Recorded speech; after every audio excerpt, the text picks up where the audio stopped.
मी सुनेत्रा अजित पवार गांभीर्यपूर्वक प्रतिज्ञा करते की कायद्याद्वारे स्थापित झाले आहे अशा भारताच्या संविधानाबद्दल मी खरी श्रद्धा व निष्ठा बाळगीन. मी भारताची सार्वभौमता व एकात्मता उन्नत राखीन.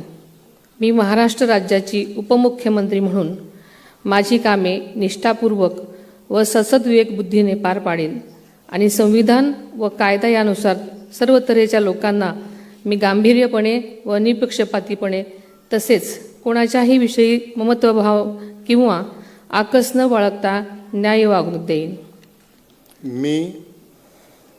मी सुनेत्रा अजित पवार गांभीर्यपूर्वक प्रतिज्ञा करते की महाराष्ट्र राज्याची उपमुख्यमंत्री म्हणून माझ्या विचारार्थ आणली जाईल किंवा मला ज्ञात होईल अशी कोणतीही बाब अशी उपमुख्यमंत्री म्हणून माझी कामे यथायोग्य पार पाडण्यासाठी आवश्यक असेल ते खेरीज करून एरवी मी कोणत्याही व्यक्तीला किंवा व्यक्तींना प्रत्यक्षपणे वा अप्रत्यक्षपणे कळवणार नाही किंवा त्यांच्याकडे उघड करणार नाही. धन्यवाद.